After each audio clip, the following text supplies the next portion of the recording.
Mesdames, Messieurs, bienvenue à ce autre numéro du plateau de presse. Il n'est pas un extraterrestre, mais bien un humain, un louchois. Il a un parcours académique riche, si pas exemplaire. Il est maths-physicien, polytechnicien, ingénieur de mine de l'université de Lubumbashi. Un cursus professionnel aussi riche qu'élogieux. À la Sodimico, il gravit tous les échelons jusqu'à être directeur de siège. Jeune, dévoué bien sûr à la cause des semblables, le Congolais, donc la jeunesse, c'est sa préoccupation. Il passe dans toutes les filiales du groupe Forest, puis la minière de Moussochi et Kinsenda, MMK, précisément au secrétariat technique de la direction générale. Il détient aussi un bagage à un parcours politique fructueux. Tour à tour, conseiller en charge des infrastructures, puis directeur au ministère provincial des infrastructures du Katanga, puis directeur de cabinet au ministère provincial de l'Intérieur. Il est à ce jour vice-gouverneur du Haut-Katanga, travaillant main dans la main avec le gouverneur Célestin Pandeka-Popo. C'est lui le fédéraliste, Jean Kalenga Mambepa, que nous accueillons. Soyez les bienvenus. Merci.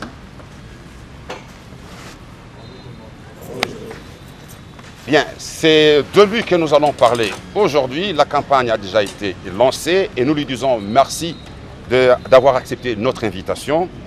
Et pour commencer, est-ce que c'est bien dit par rapport à votre présentation? Je crois que tu me connais aussi bien que moi-même. C'est bien dit. Vous êtes trop jeune, en tout cas c'est ce qu'on dit, trop jeune, même si vous avez des cheveux blancs, mais vous êtes encore trop jeune pour un tel parcours politique dans un environnement comme le nôtre aujourd'hui. C'est rare de voir les jeunes qui brillent autant que vous dans la politique de notre pays. C'est quoi votre secret? Je dirais que c'est un effort qui me nourrit de faire des choses d'une manière correcte. C'est un effort qui m'anime de faire les choses dans l'honnêteté et dans la transparence. C'est un souci de toujours être un exemple pour la jeunesse qui est derrière nous, qui fait que certaines choses soient appréciées par la communauté, soient appréciées par vous, et cela nous encourage à aller encore de l'avant. Je ne suis pas seul sur ce plateau, nous avons quelques chaînes avec nous. Nous avons Saint-Jean Fumbisha de la RTNC qui va aussi poser des questions. Nous avons Philly de RTCL. Nous avons M. VB de Dynamique et M. Ngandou, voilà, et aussi de RTIV. Alors, la deuxième question, vous visitez de temps à autre Pueto et Kilwa et dire que vous êtes un louchois, un natif de Lubumbashi. Pourquoi l'intérêt de Pueto et de Kilwa? Particulièrement Pueto et Kilwa, c'est mon terroir, c'est ma terre natale. Mais dire que je visite trop souvent les deux contrées, c'est un peu trop exagéré. Je suis vice-gouverneur de la province du Haut-Katanga.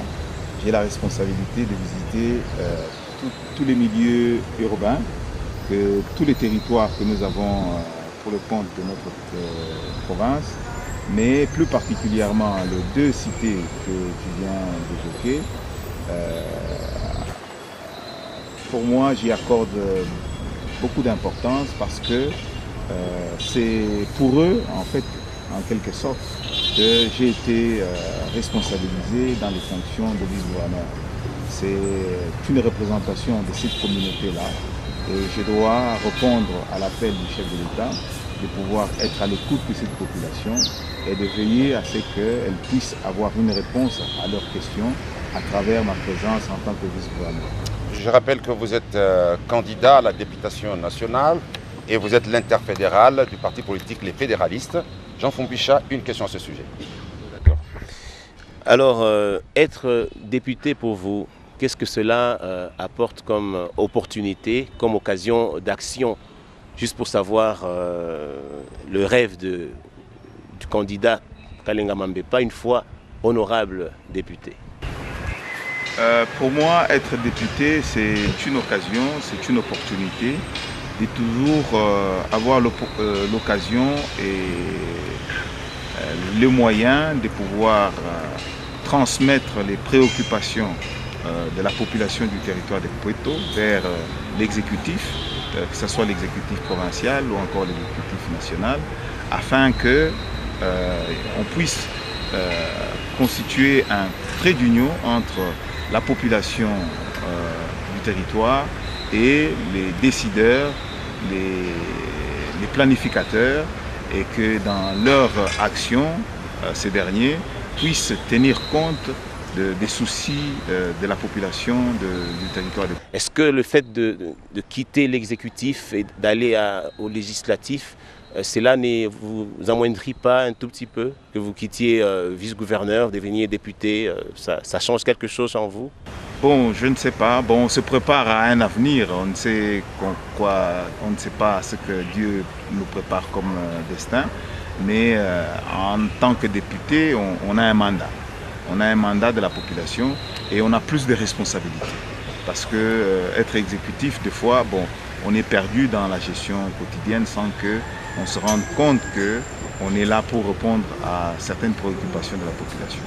Et en tant que député, on a cette obligation, on a ce devoir de pouvoir être aux côtés de la population pour laquelle on représente la législature. Donc on communie avec cette population et on essaye de ramener leur desiderata à l'autorité exécutive. C'est peut-être pas le choix de dire que je quitte l'exécutif vers le législatif, mais c'est une façon de montrer à la population qu'on voudrait leur servir, même au-delà des responsabilités que nous avons aujourd'hui, le mandat que nous avons aujourd'hui en tant que vice-gouverneur. Vous vous êtes distingué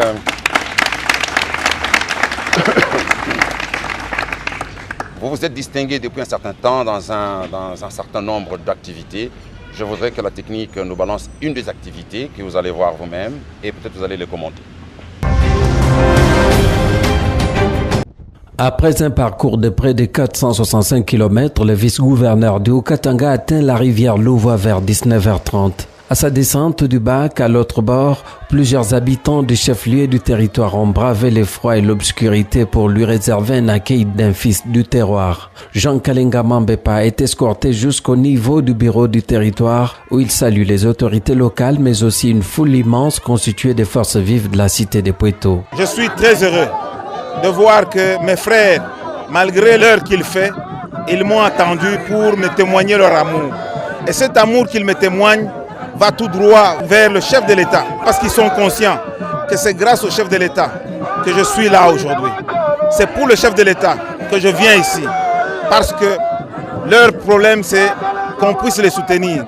Et le chef de l'État nous pousse à ce que nous puissions avoir un regard très attentif sur nos frères, qu'on puisse prendre en compte leurs préoccupations. Dans sa deuxième visite de l'année dans cette partie de la province, le vice-gouverneur du Haut-Katanga est porteur d'un message. Il porte un message de paix, un message d'assurance, un message de confiance et d'amour que le chef de l'État a envers eux. Parce qu'il est toujours soucieux du climat d'insécurité qui règne dans cette région. Sa préoccupation, c'est que la paix puisse revenir au sein de la population, que tout le territoire puisse vivre en paix et que la population puisse se remettre aux travaux de développement. Immédiatement après son arrivée, le numéro 2 de l'exécutif provincial préside une réunion du Conseil local de sécurité pour une évaluation de la situation sécuritaire de ces territoires marqués par des affrontements entre Pygmées et Bantous. La paix est revenue dans les chefs-lieux de Pweto, c'est le constat fait. Pour s'en rassurer, Jean Kalenga Mambepa va dès le lendemain sillonner porte à porte la cité Songoshi. Il a encouragé les anciens déplacés qui ont regagné leur maison à la suite de son appel de janvier dernier et leur a remis des lampes solaires. Le vice-gouverneur va au cours d'une rencontre avec les cadres de base appeler les Pwetois à s'apprêter pour les échéances électorales. Il a rappelé le calendrier électoral. Il a dit d'ici là, tout le monde est censé se préparer aux élections.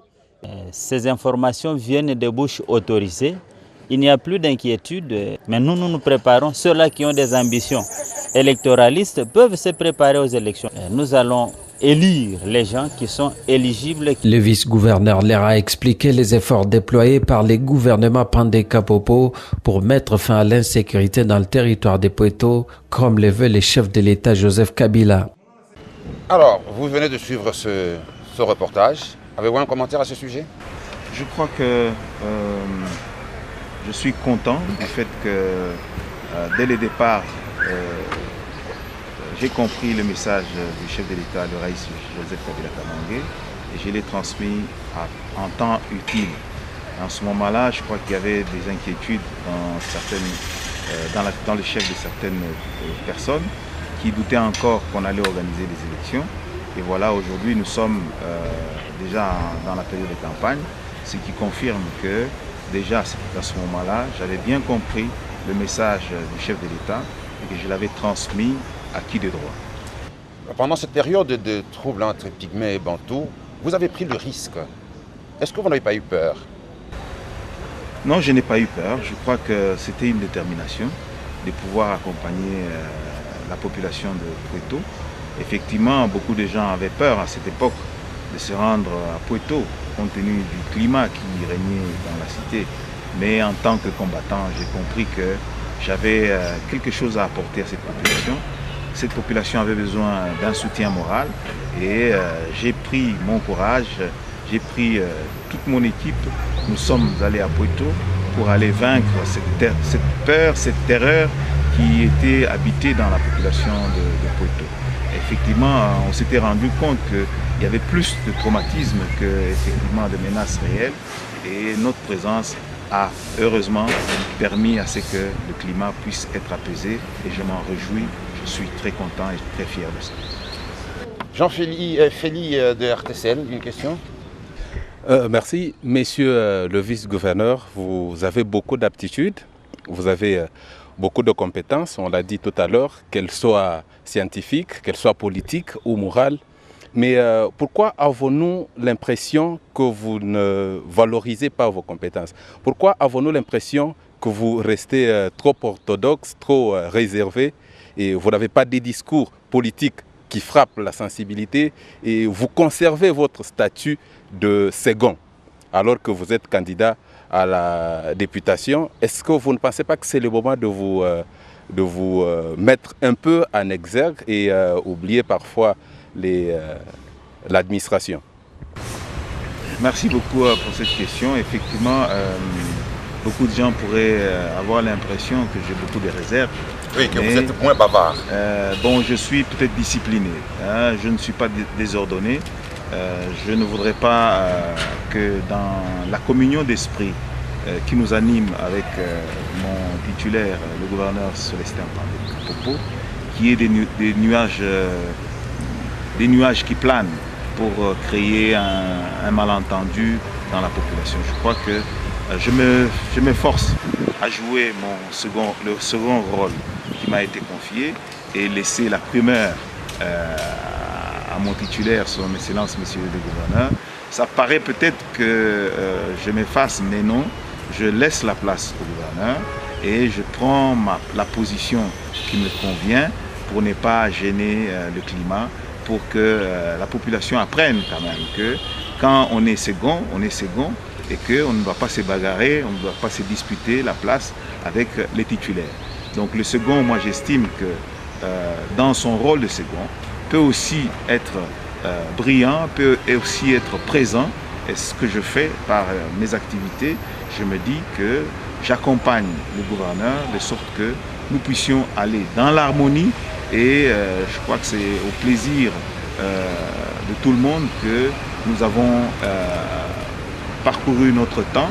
Je crois que ça fait un peu la différence avec les autres gouvernements que la province a connus et qu'il fallait bien qu'on soit comme ça. Il fallait bien que je mette un peu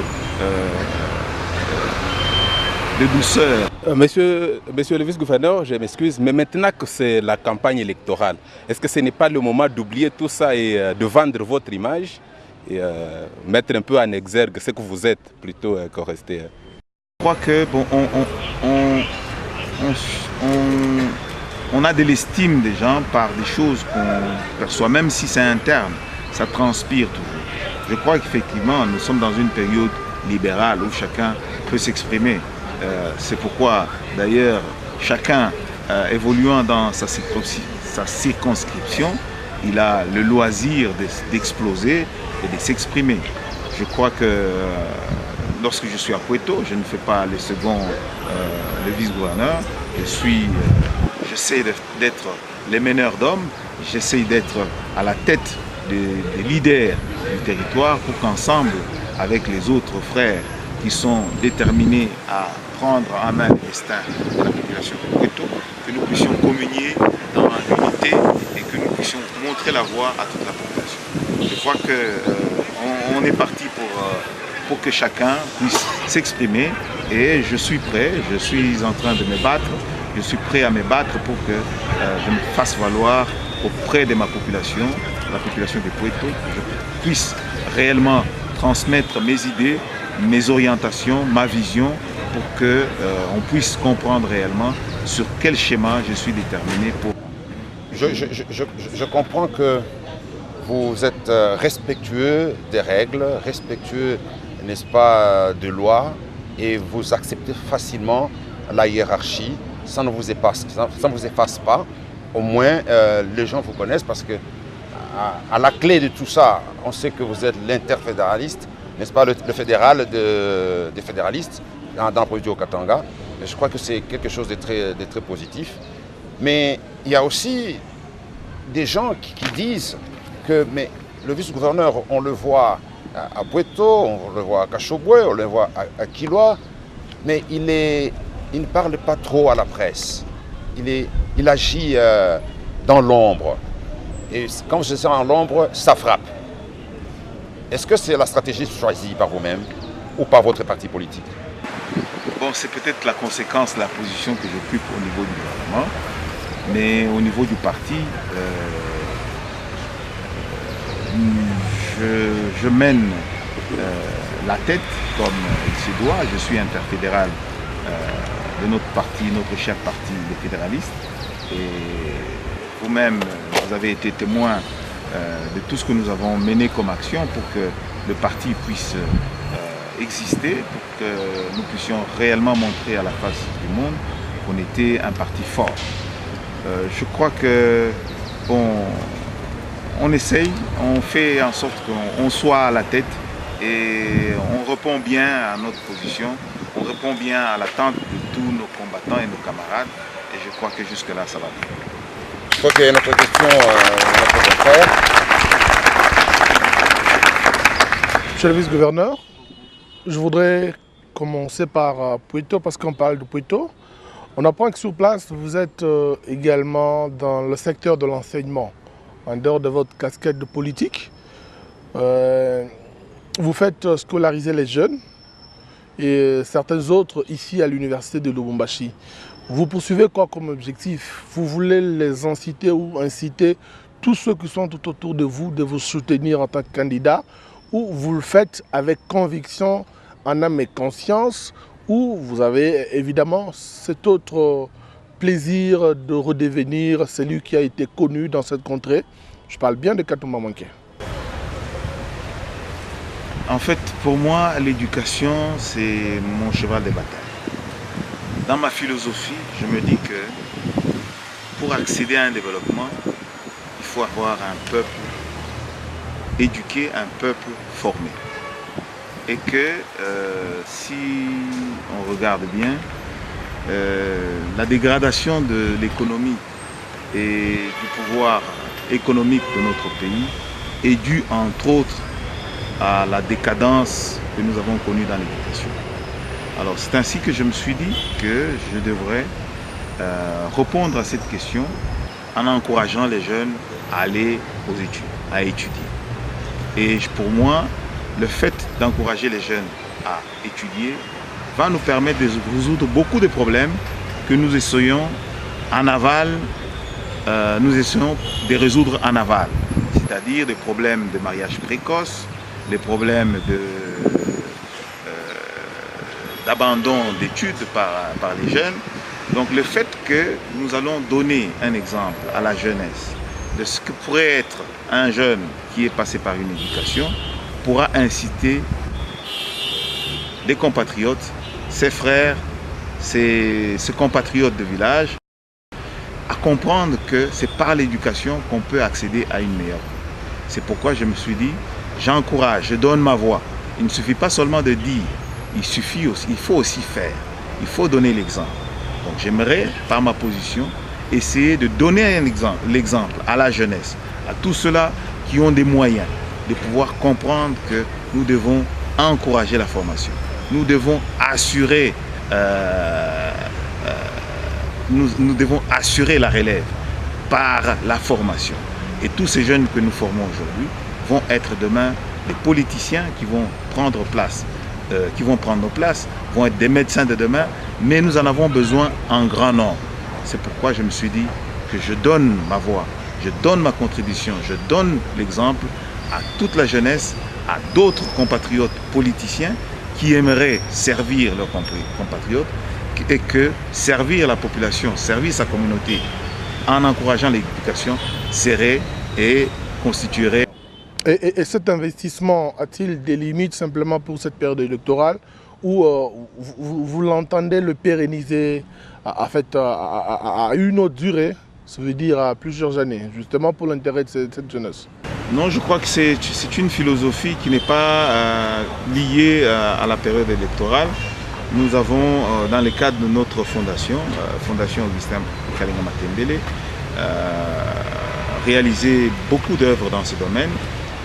Je citerai par exemple un projet que nous avons réalisé. Nous avons contribué à la reconstruction d'une école à Puerto, l'école de Tianfoubou.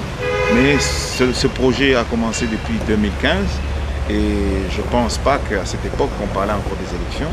C'est vrai qu'il y avait encore des élections projetées, mais ce projet a commencé en 2015 et il s'est terminé en 2016. L'école a été inaugurée, mais je pourrais confirmer que toutes les actions que nous menons dans ce domaine n'ont pas vraiment un caractère électoraliste. Nous allons revenir sur la fondation, n'est-ce pas, du premier prêtre du diocèse de Kilwa-Kasenga. On va y revenir. Avant que VB ne prenne la parole, nous pouvons passer au deuxième carton pour voir un autre reportage. J'espère que cela ne va pas vous fatiguer. Et vous allez peut-être les membres vont aussi comprendre, qui n'ont pas eu l'occasion de suivre ce reportage, ils vont comprendre finalement les actions, les différentes actions que vous menez sur terrain. Arrivé dans la cité de Kasenga pour l'installation des dirigeants de ce territoire, le vice-gouverneur du Haut-Katanga est accueilli par les officiels et par les forces vives bien mobilisées. Devant cette foule immense, Jean Kalinga Mambepa fait savoir que les administrateurs reconduits par ordonnance présidentielle ont principalement la mission de sécuriser la population et de veiller à la cohabitation harmonieuse des peuples qu'ils doivent conduire aux élections. Pour assurer sécurité à la population, nabitu yabo. Pour assurer harmonie entre ma communauté mbalimbali na kufanya kama watoto ya Kasenga, hapana seulement cité ya Kasenga, mais territoire yote ya Kasenga mupate kuikala mu amani. Haina vile?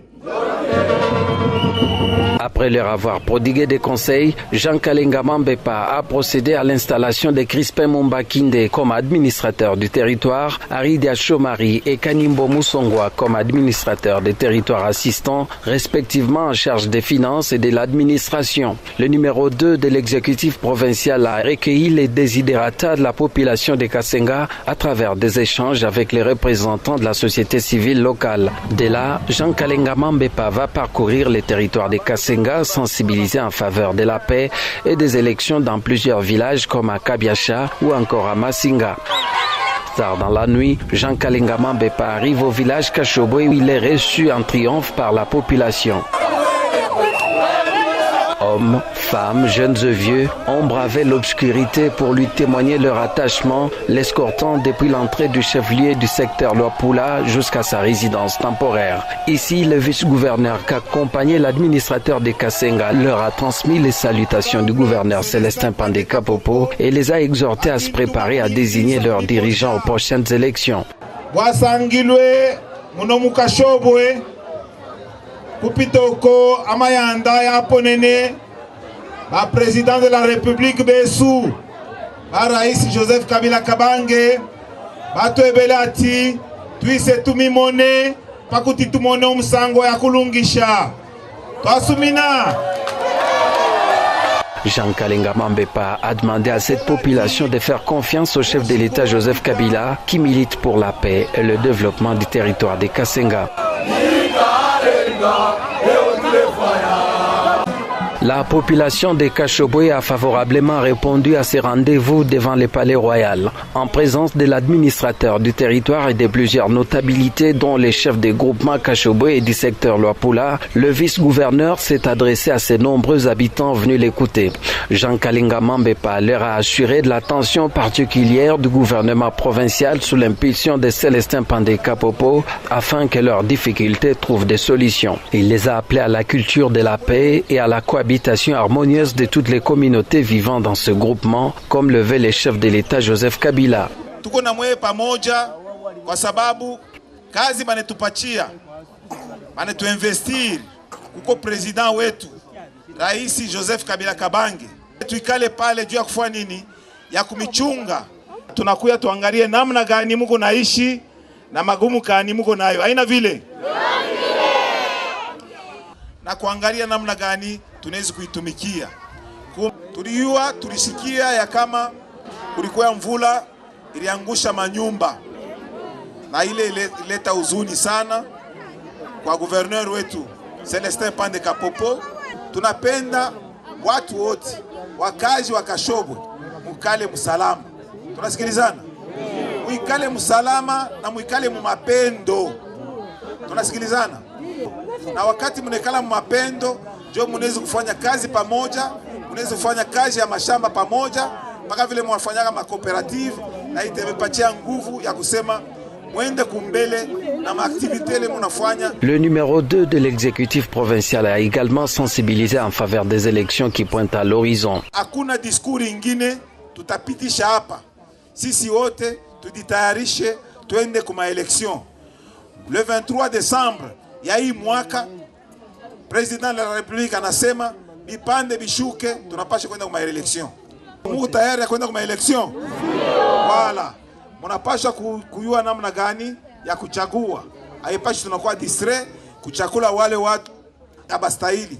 À travers un échange libre, les habitants de Kashobwe ont exposé les difficultés auxquelles ils sont confrontés. Le vice-gouverneur a promis de faire rapport au numéro 1 de l'exécutif provincial afin que des solutions urgentes soient trouvées.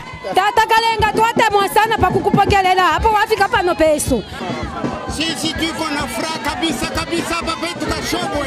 Tunashukuru sana kwa kututembelea. Na Mungu amisaidie. Tuate mwa sana pakutika takalenga esha tumone po tuate mwa twatotela lesale mupale nshikushonse. La population de Kashobwe était visiblement réconfortée par cette visite du vice-gouverneur Jean Kalenga Mambepa. Bon, voilà. On sent que vous avez sensibilisé les gens pour les élections. À cette période là-bas, qu'est-ce qui faisait votre conviction pour les élections? Parce qu'on doutait. Bon, en fait, nous avons une hiérarchie et nous devons avoir confiance en notre hiérarchie. Et comme vous le savez, le mot d'ordre du chef de l'État, c'était la consigne du chef de l'État, c'était que nous puissions réellement transmettre ce message à toute la population, qu'il était déterminé à pouvoir organiser les élections à la date du 23 décembre 2018. Et effectivement, il y avait beaucoup de doutes, mais nous en tant qu'exécutif, on ne pouvait que relayer le message reçu du chef de l'État. Et ce que nous avons fait, le chef de l'État, dans sa détermination à organiser les élections, nous a nous-mêmes convaincus et nous avions le devoir de pouvoir transmettre cette conviction pour que les gens se préparent que les gens ne soient pas surpris. C'est ce que nous avons fait. VB, vous êtes le reporter de ce reportage. Une question? Voilà, une question d'abord sur le reportage lui-même. À cette époque-là, après le départ de l'ancienne administration du Katanga, Kashobo était pointé comme un terrain dangereux parce qu'il a été, selon certaines bouches, conquis par cette administration-là. Mais vous êtes les premiers représentants de l'État à y descendre. Et nous avons vu, vous y êtes arrivé la nuit. Qu'est-ce qui vous a convaincu? Pourquoi vous n'avez pas eu peur? Parce que c'était, vous l'avez vu, c'était un terrain très dangereux. En fait, je suis allé à Kashobwe par conviction. Et comme je l'avais dit, j'avais senti en moi que même la population de Kashobwe avait besoin d'un message. Elle ne pouvait pas être abandonnée par l'exécutif et surtout qu'elle était frappée par des événements malheureux.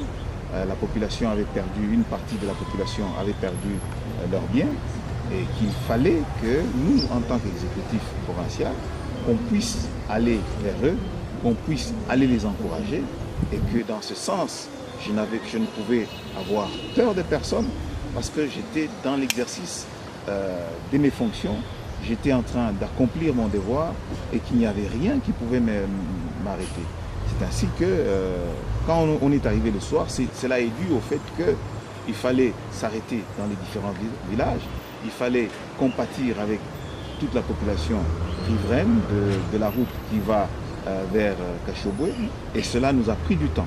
Et nous avons dit, malgré le temps, nous allons arriver à Kashobwe et nous étions surpris qu'il y avait une foule immense, il y avait une population nombreuse qui était attendue, qui nous avait attendus à l'entrée de Kashobwe. Cela a montré réellement que la population avait besoin d'une communication, avait besoin d'un message de consolation. Et c'est ce que nous avons apporté et nous avons compris que c'était bien reçu. Voilà. Une autre question qui concerne cette fois-ci votre parti politique. Nous savons que le moment des élections, c'est ça la bataille politique. C'est la grande messe, c'est la grande guerre. Et après les élections, il y aura une autre carte politique qui va se dessiner au niveau du Parlement, tant au niveau national que provincial. Et vous, vous êtes les fédéralistes. À part vous, vous êtes une figure de proue parce que vous êtes interfédéral des fédéralistes, vous êtes leur leader. Si certains peuvent peut-être déjà penser que vous allez passer à Poito comme député, mais nous espérons, ou la population espère, les fédéralistes espèrent que vous avez d'autres figures qui vont rafler des voix au sein de la population afin que votre parti ait une place de choix dans l'échiquier politique à venir. Quelles sont les stratégies que vous avez prises dans des grandes villes comme ici à Lubumbashi où il y a 15 sièges en national et dans d'autres provinces issues du Haut-Katanga parce que vous êtes interfédéral, quelles sont les stratégies? Est-ce que vous avez mis à la disposition de tous ces candidats des moyens afin qu'ils puissent défendre les partis à ces élections, à cette bataille? Merci beaucoup VB. En parlant de notre parti, les fédéralistes, j'aimerais d'abord saluer la bravoure, le courage et la détermination qui ont caractérisé les combattants et combattantes de notre cher parti. J'aimerais que vous puissiez vous applaudir très fort.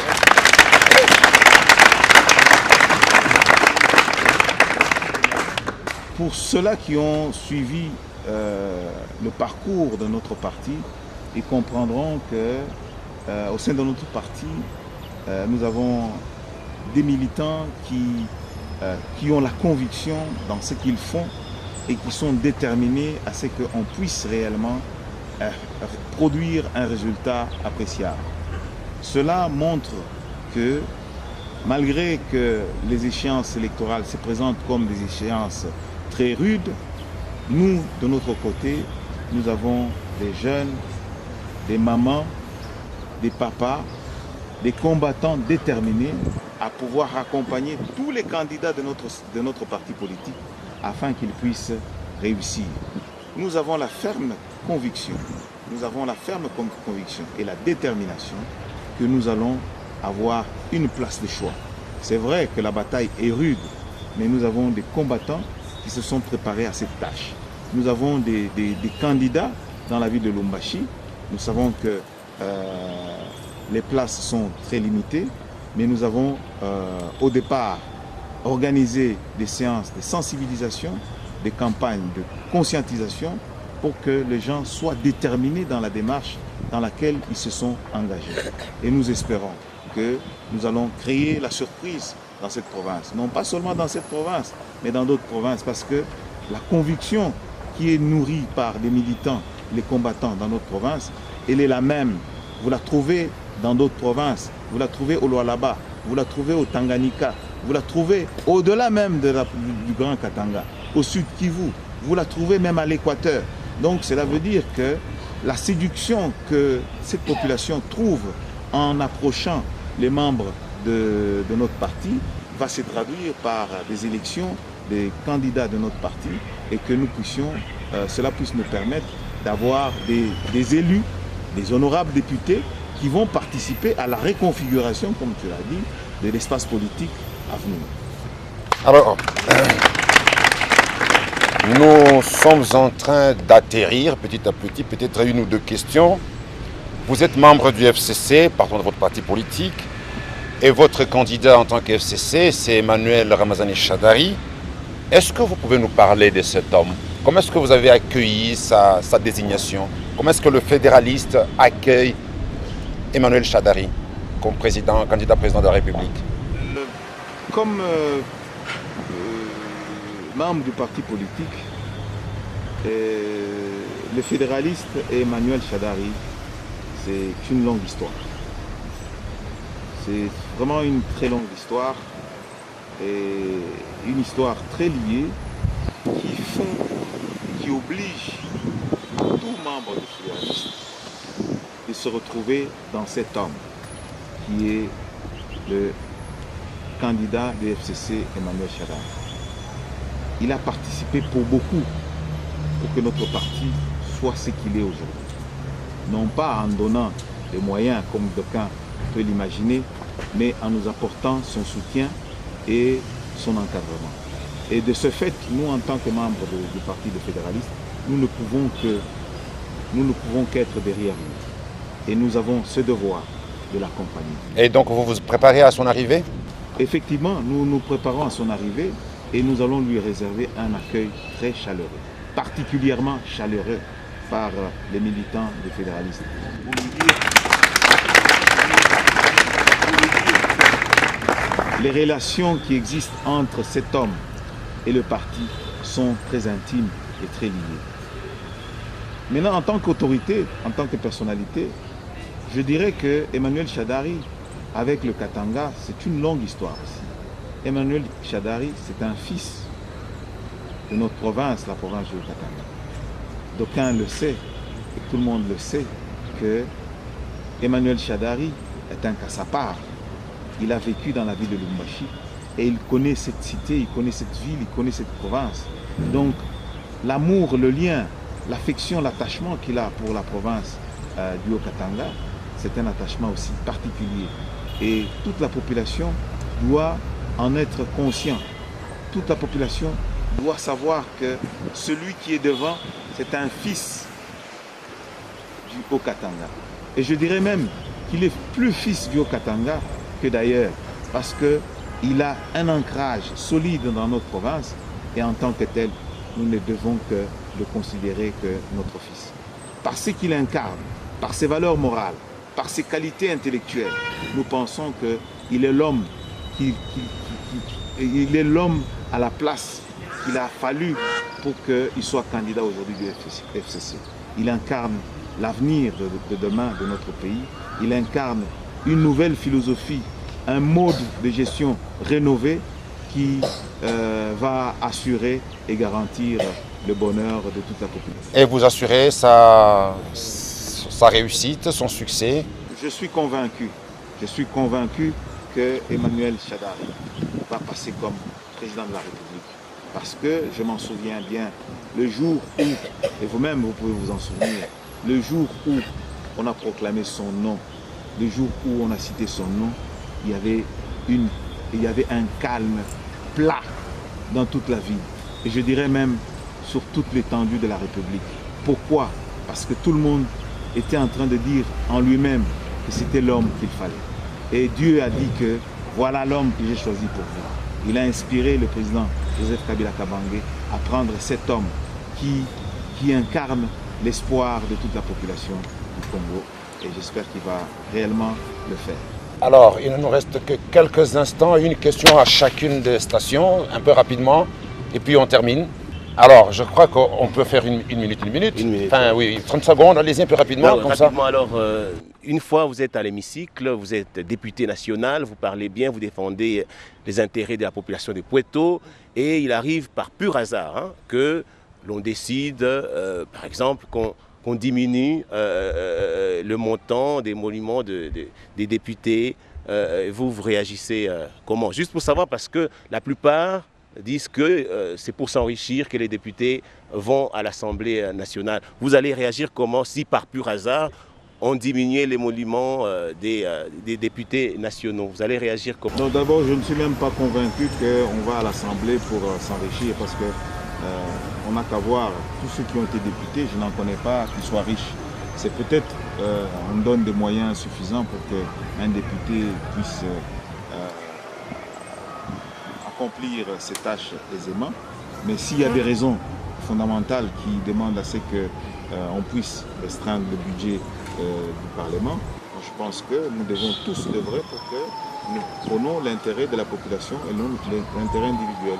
Nous devons être favorables à ce qu'on encourage beaucoup plus les réalisations, les actions sur terrain en faveur de la population qu'un partage des gâteaux entre Philippe, on peut aller rapidement. Merci, j'ai une question sur les fédéralistes, je la pose très courte. Monsieur le vice-gouverneur, vous êtes fédéraliste du parti, les fédéralistes, vous êtes membre d'une plateforme, le FCC. Vous pensez que vous occupez quelle place à l'ordre selon les partis politiques qui sont au FCC? Vous pensez que les fédéralistes occupent quelle place? Sans, en tout cas, un ordre utile au sein du FCC, dans notre province, moi je dirais que nous occupons la deuxième place pour respect à notre Allez-y. Monsieur le vice-gouverneur, vous allez en campagne. Quel est le message que vous allez justement donner au peuple pour finalement qu'il puisse voter Emmanuel Ramazan Shadari, qui est le candidat des fédéralistes? Comme je le dis, en fait, nous devons avoir une vision. Nous devons avoir une vision et pour moi, le candidat Emmanuel Shadari incarne la vision attendue de la population congolaise. C'est un homme qui rassure dans la continuité des actions menées par le chef de l'État et je crois que à cela, nous devons lui faire confiance. Ses qualités morales et intellectuelles nous poussent à lui faire confiance. Nous pouvons lui faire confiance et je crois que nous appuyant sur ça, nous pouvons motiver la population à donner leur voix, à donner sa voix à l'élection du candidat Emmanuel Shadari. Bébé. Une raison pour laquelle Emmanuel Shadari doit être choisi par les Katangais que d'autres candidats? Je pense que, comme je l'ai dit, il y a une relation intime entre la population du Haut-Katanga avec le candidat Emmanuel Shadari. D'abord en tant que fils de la province, la population du Haut-Katanga peut avoir droit à la confiance en cette personne parce que cette relation suppose que le candidat, une fois élu, va avoir une attention particulière à cette population du Haut-Katanga. Je crois que ses qualités, comme je le dis, ses qualités morales et intellectuelles, son expérience avérée dans la politique montre que c'est le candidat qui répondrait mieux aux attentes de notre population. Alors nous allons terminer avec la dernière question. Qu'est-ce que la population de Puerto peut attendre d'Emmanuel Ramazani Shadary une fois à la magistrature suprême? C'est une oreille attentive à leurs préoccupations, une attention particulière par rapport à leurs soucis. Et je crois que nous allons demander à ce que la population de Puerto fasse confiance en cet homme. Nous n'avons pas de choix. C'est le message que nous avons amené à Puerto. Nous n'avons pas le choix. Nous ne devons que l'accompagner. Nous devons apporter notre soutien pour que demain, nous puissions avoir droit au chapitre. Merci mesdames, messieurs, ça sera pratiquement la fin de cette émission. Je vous rappelle que nous avions eu le plaisir de recevoir sur ce plateau de presse aujourd'hui, 24 novembre 2018, le vice-gouverneur de la province du Haut-Katanga qui est candidat à la députation nationale dans la circonscription électorale de Puerto. Merci de nous avoir suivis et au revoir, à la prochaine. Merci beaucoup.